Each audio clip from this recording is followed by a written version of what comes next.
Three is Shams A. Momin, a Bangladeshi-American poet who is the author of 7 full-length books of poetry in Bengali. He's actually going to go back to Bangladesh because there's a huge 1-month-long book fair in February where he's going to be promoting his latest book, right? Yes. Your latest book, right. He's going to be promoting his latest book. His selected poems were published at the Kolkata Book Fair in 2022 in India, and an upcoming book, Critical Essays on the Poetry of Shams A. Momin, edited by Dr. Abedin Kader of the City University of New York, is scheduled to be out at the Dhaka Book Fair in February of this year. That book is unfortunately also in Bengali, so we can't get to read it in English to learn about his Bengali work, even though we can't read it. That made sense, right? Yeah, that made sense. A regular contributor to many renowned literary journals in Bangladesh, India, and the USA, Momin's poems have also appeared in Queensbound 2021, which is online. Momin studied English literature at Central State University in Ohio, where he earned a BA and received his MA in education at Touro College, New York. For more than 25 years, he worked as an English teacher and a mentor in New York City public schools. Shams believes that poetry can change the world, and he uses it to inspire young people. We are very fortunate because he became a regular here at First Tuesdays about 2 years ago. Yeah. Right? He became a regular here at First Tuesdays about 2 years ago, and so he's now going to feature for us. Please welcome Shams Momin to the stage.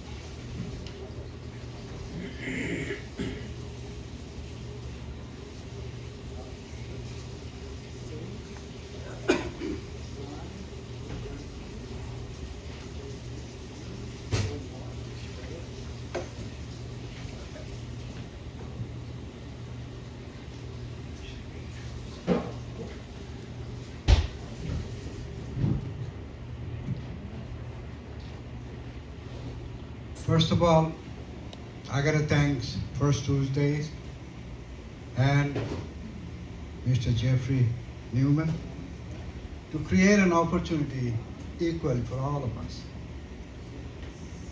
And definitely everybody is looking good today. And I hope you're feeling good too.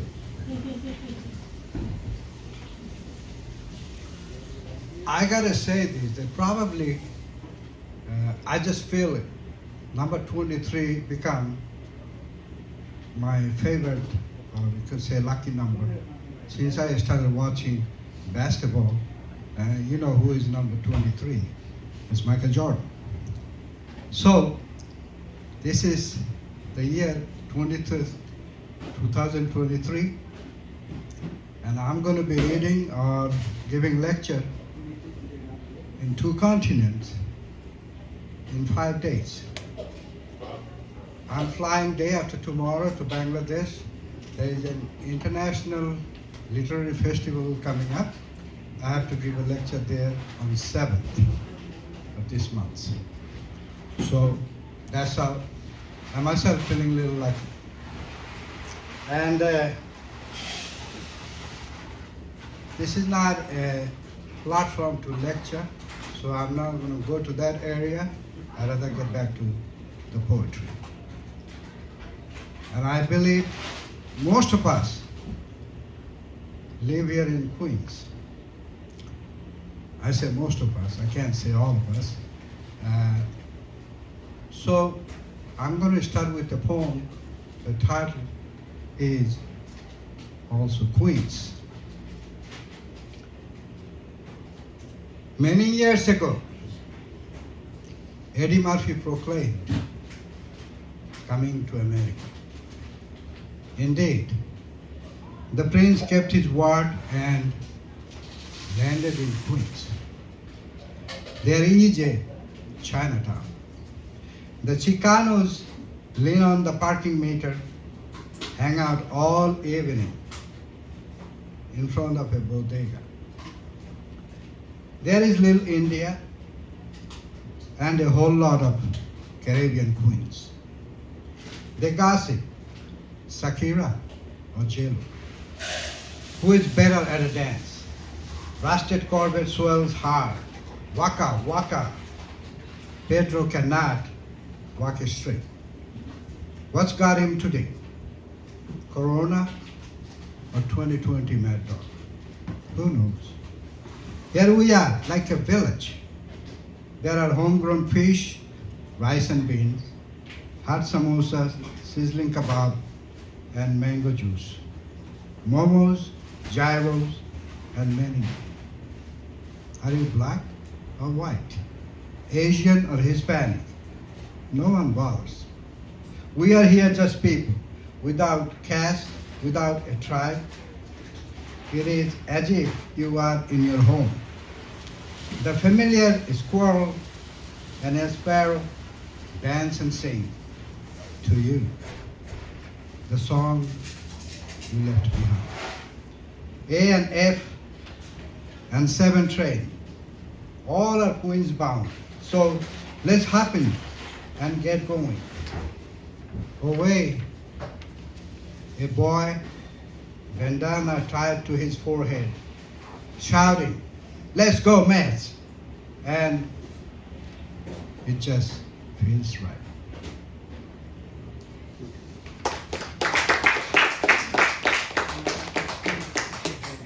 Thank you guys. You can clap as much as you want with no extra charge. The next title is We Must Talk. We must talk. Not about Karl Marx, not about Kremlin, not about Pentagon, nor Elvis Presley. But we must talk. Not about famous speeches, not about significant someone, but the small things that we ignore, that is ours, ought not to be forgotten. We must talk and remind ourselves again and again. I suppose the boy is in the room alone. It's personal, but mind it, that's how it is. Nevertheless, we must talk. Not about 7 wonders, not about Disneyland, not about Palestine, not Israel, not even the Pope. But we must talk. Talk about little things. We need to reminisce within once again. Like at dawn, if the girl could see the stars in the sky or something that she likes. Frankly, these are all nonsense and non-essential for life. Yet, we need to talk. Repeating these words often or simply sitting side by side depends love and toss aside the desire for separations.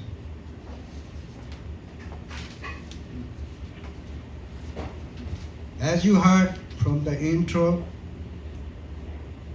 that I'm a teacher. I worked many years in New York City public schools. So those teaching experience reflects on some of my poems, the classroom situation, student behaviors. So this is, next 2 poems is going to be a little bit related to those.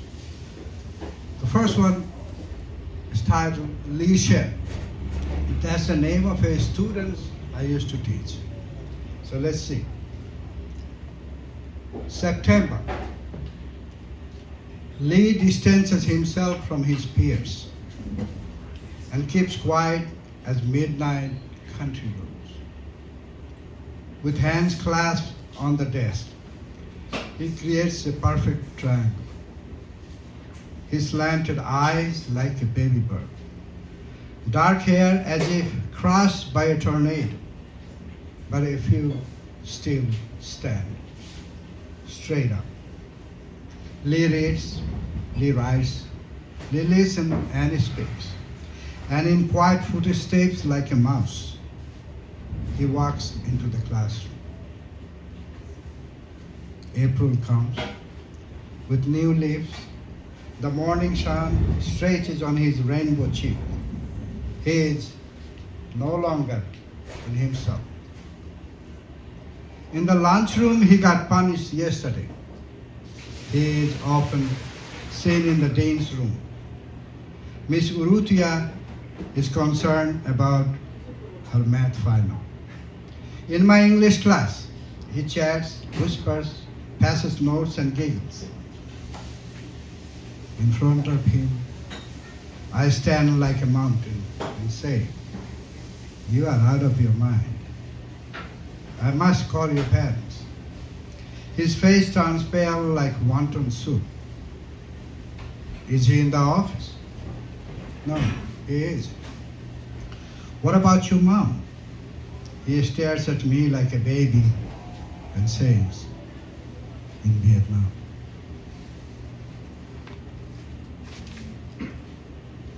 The next one is kindergarten kids.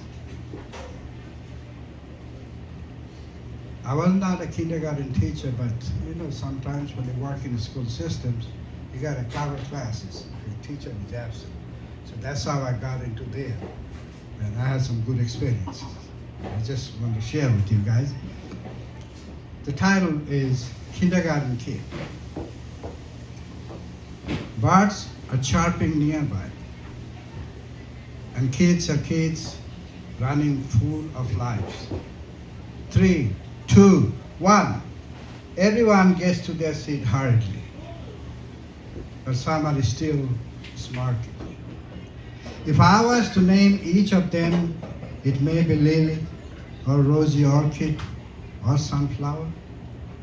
Alone, in the corner, he pulls his pants deeper, angrily. I say, "What is it, Daniel?" "My penis is getting bigger, and it's bothering me." We stare at each other for a good while, like the earth and the mute sky. Then slowly, I lean on and whisper in his ear, "It will bother you a whole lot." He stares at me and giggles for some times.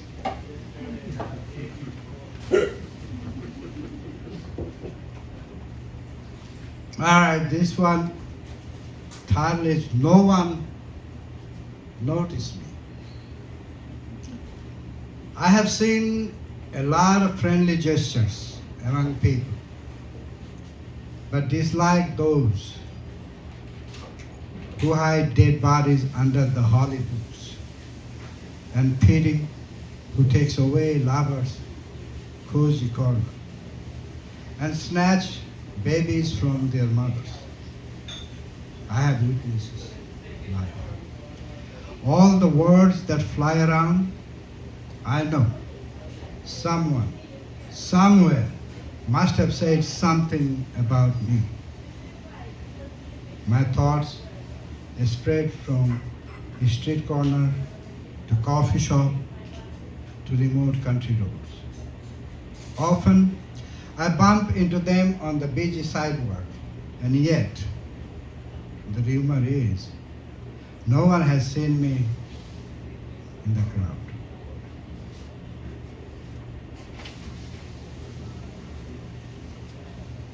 Okay. Just for a little info, that I used to teach in Bushwick, Brooklyn. I don't think I have to explain where it is. Most of you know where it is. And I taught there about 30 years.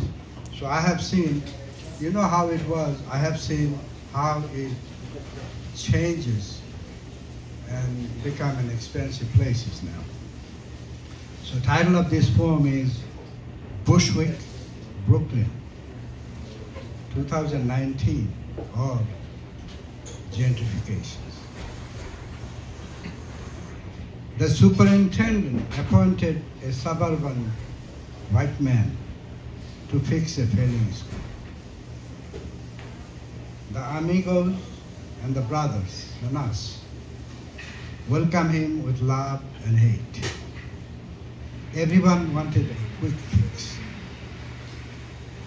Bushwick Avenue, Wilson Avenue, and the neighboring filthy streets all smell here like espresso and apple pie. Transistors walk with style, and newcomers jog in the evening unafraid. Street corners, billboard spread the message loudly. Rice and bean and fried chicken no longer in demand. Maria is moving out, can't afford the rent no more. Mr. Johnson put up his barbershop for sale. Arts and crafts took a new look in every block. Years later, Mrs. Rivera is back from Puerto Rico, wants to hang out in familiar places and chill with old buddies. Instead, she let out a long sigh of despair. Damn, what happened to our neighborhood?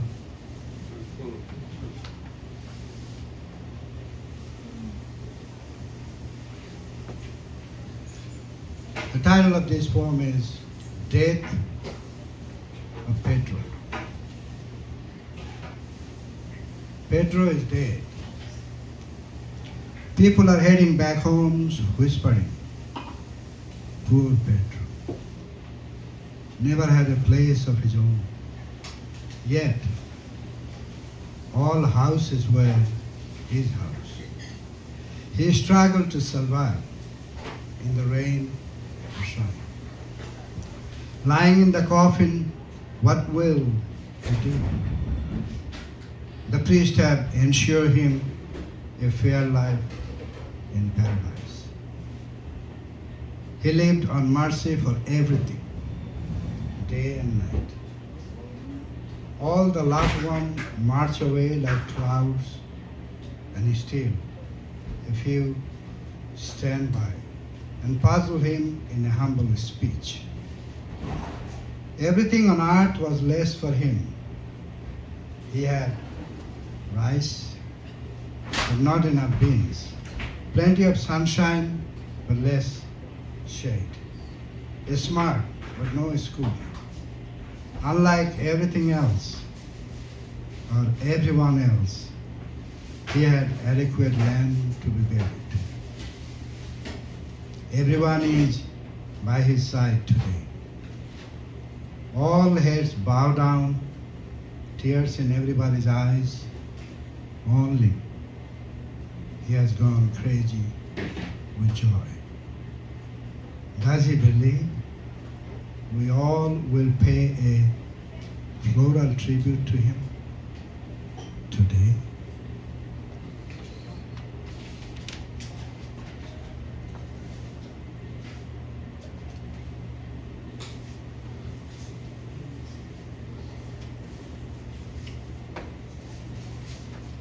All right, thank you guys. Thank you for being so patient.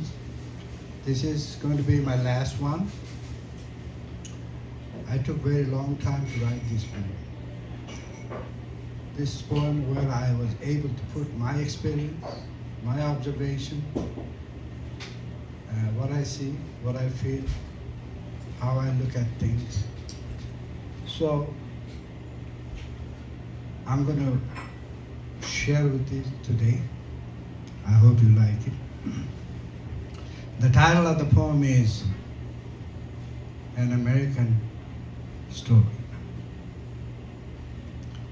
Please allow me to tell a not so tall tale. But I don't know what Walt Whitman would think of me today. America, why can't we see eyeball to eyeball anymore? What are you afraid of? It used to be us, now we are just me. You promised to keep yourself free of self-contempt and haughtiness, and allow affection and togetherness, like the giant whales and snails under the sea. Instead, you are building a wall between us. As our forefathers rendered, this is the land of together. So let's not divide, but invite with poise and praise. Children in school read out loud. All men are created equal, but it stumbles in reality. All these days I was not silent, but silenced. Often, some of us, a lot of us, most of us fulfill the ray of hopes, pass through the dark days of desperations. We were down, but never out. My dreams are mountain high. I know no one ever touches the sky. No one says the road ahead will be trouble-free. Allen Ginsberg stood alone on Joshua Road when a hustler in Vegas, haggling for a short stay at a cheap motel, an old man looks back on his days and foresees the uncertainty. America, you have come a long way. Anybody see my dad? When you buried with your curse and malediction, and if you are true to yourself, will be blessed with grace and benediction. Look not far. All the houses of worship, temples and mosques, churches and synagogues stand together with honor and dignity, so rare anywhere, and have the right to practice ethics far from politics. No matter how old you are and what land you were born in, can still come to America and claim your name and fame and call yourself American. Those days are behind, but not diminished. When our forefather came to Ellis Island, a suitcase in hand and dreams in hearts. America, surprisingly, you are infectious. In a remote village in Bangladesh, someone reads, "Oh Captain, my Captain." When a single mom in Cancun kisses goodnight and whispers, "Sweet dreams, son," he dreams America. An Ethiopian girl walks to school and thinks one day to be there in the city that never sleeps. Let's not forget those good old days when we sat under the same roof and listened to Frank Sinatra, Dolly Parton, or B.B. King, and shed tears. Then a funny man made us laugh. Days go by, we reminisce. Your story is my story, and this is an American story. To err, he's human. In the south and north, in the east and west, once we were in illusion. But the division is not a solution.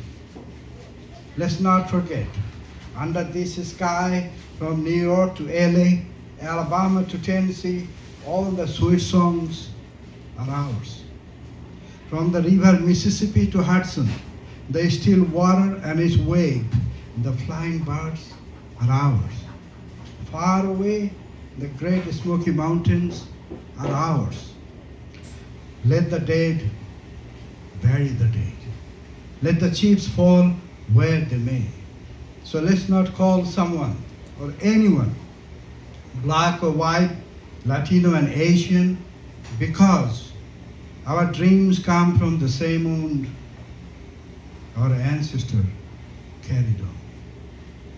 Regardless of creed, color, and origin, together we are one, American. Thank you very much.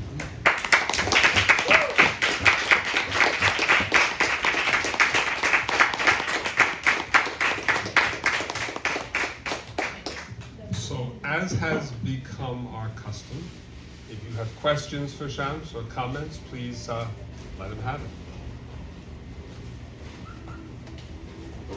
All right, I'm ready. Ready to get killed.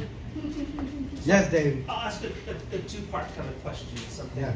I probably haven't asked before. But what are your favorite conditions for writing? Like, what do you like to, when do you best like to write? And also, what do you do when you have trouble, when you have writer's block, or? All right. The poetry is all you know because all you write poetry. It's not easy. It just doesn't come because you sat down to write a poem. It requires a lot of thinking, a lot of imagination. You can't just put concrete thing and it becomes a good poem. It has to have some kind of good imagination. And poetry is not a story. You just don't write facts. Your imagination has to be in between the lines, between commas and full stops. And your first part is, I forgot the first part. What was the first part question? Like, where do you like sit down with your notebook in your office? Do you sit on the train? Do you? I have a kind of routine. Like I said, that I was a teacher for many years, so I just could not write anytime. And I also believe that you cannot just ignore your family, your kids and wives, whatever you have, and do your things. So I took care of the family. 9 to 3, there was a job, official work hour. After that, I come home and take care of the families, whatever the kids needs or anything. Then 11 to 1 o'clock at night, that was 2 hours I usually spend for writing purpose. As you know that you cannot just write a poem every night or every time you sing. So either I'm reading or jot down. I write in computer. So, and especially Saturday and Sunday when I have no school, no work to do, I get up very much at the same time around 6:30 when everybody is sleeping at home. So I have 3 good hours. I condition myself for that. 3 good hours, I sit down and write. Then at night again. So, and Sunday as well. So I get very good time even though when I was working. Right now you could say I'm a full-time writer, full-time poet. All I do, read and write, nothing else, just read and write. Yeah. I had, many of you don't know that because Cross Street is called Jewish Center. It's a bigger place, much bigger than this one. I had a solo poetry recitation. That's part of the things I like to do it once a year. So it was very successful poems, poetry reading. Probably the best one so far, I could imagine. So this is basically kind of my routine. Yes. Did some or all of these poems start in Bengali and end up in English? No, or not did really. They all started in English? No, it all depends what I'm thinking, based on my thoughts. Like last poem, The American Story. Bengali has nothing to do with it. It's all American. As you can see, the title of the poem is Right. An American Story. Phrases. All information,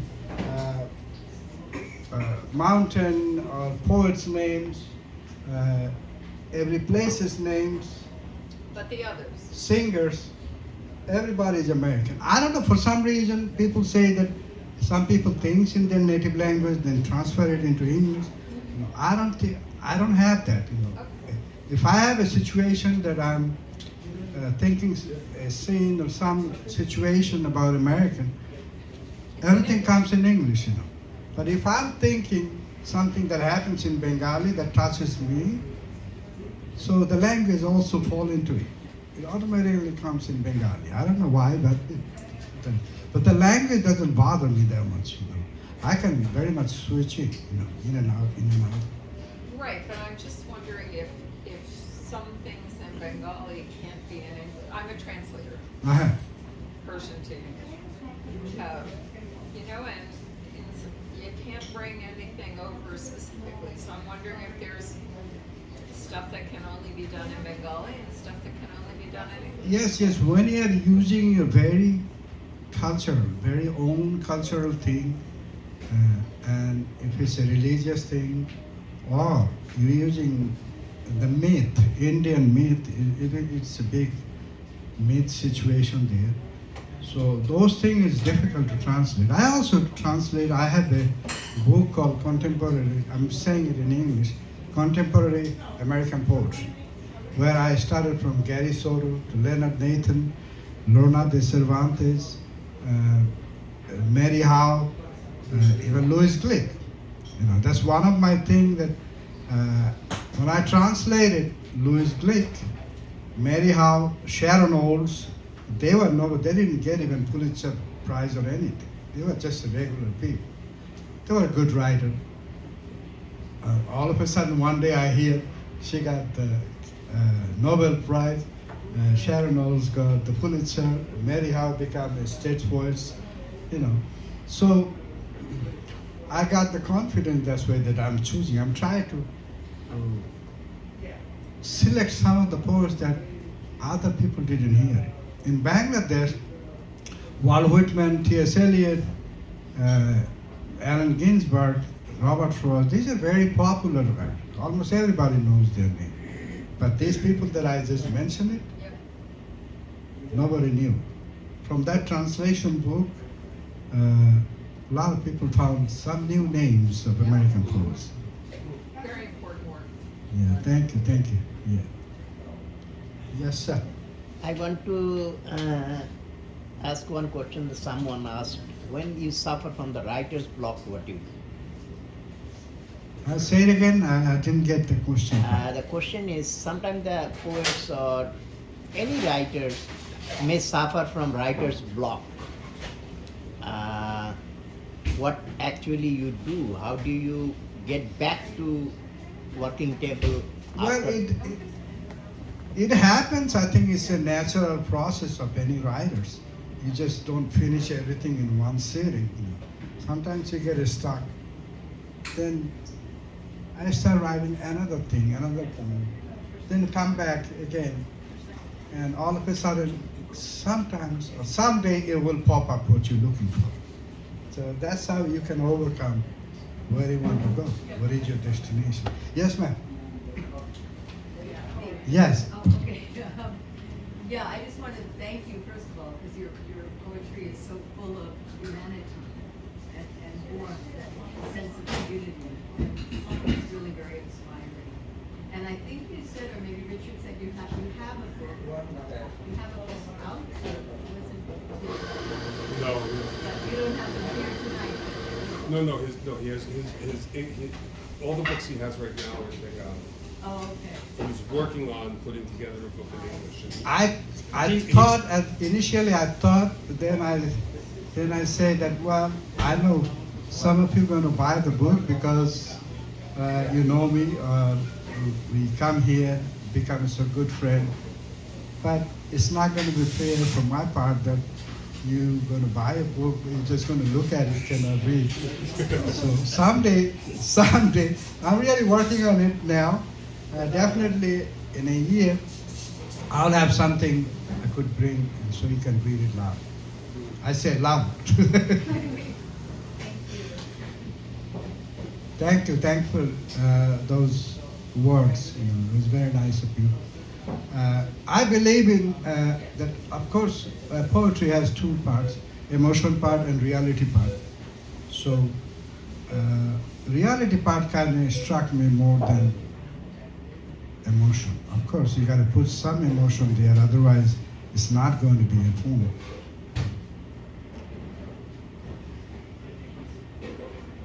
Anybody else? Anything else?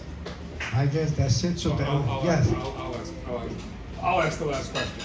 So, aside from content, Yes. if you had to describe the difference between your poetry in Bengali and your poetry in English, how would you describe it? I would say I don't see that much difference, unless because I'm an outgoing guy. You know, I go everywhere. I have experience with what a daily worker does, or what a senators do, the difference in their lifestyle, what Michael Jordan is doing, and what Madonna is doing, and their lifestyle. I don't know, for some reason I can picture, I can visualize it. And the same way, lifestyle here in America and lifestyle in Bangladesh is not the same. And fortunately or unfortunately, you could say, I associate with many type of people, many different group of people.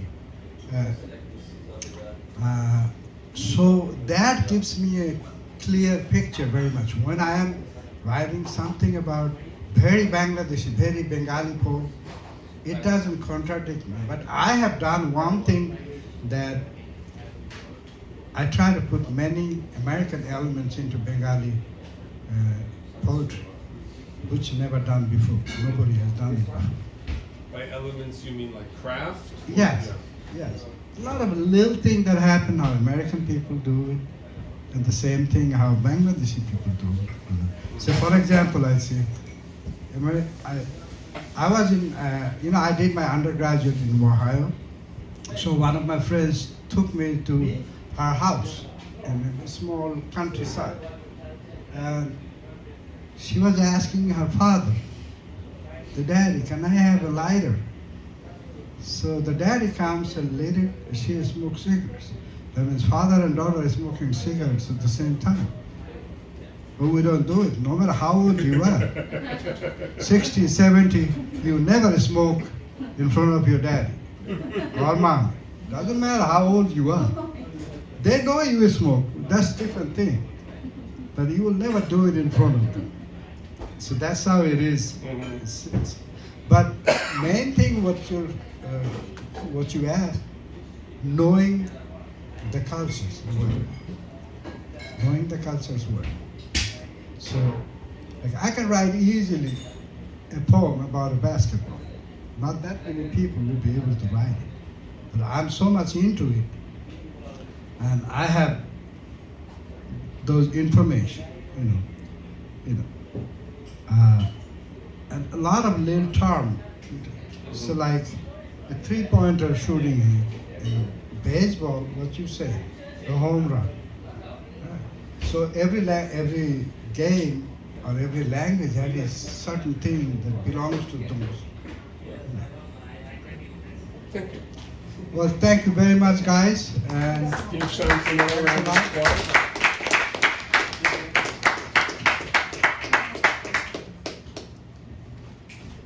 Thank you, sir. my pleasure, anytime. And thank you all for coming. Next month, we will be here on the first Tuesday of February, and I believe our featured reader is Elizabeth Wood.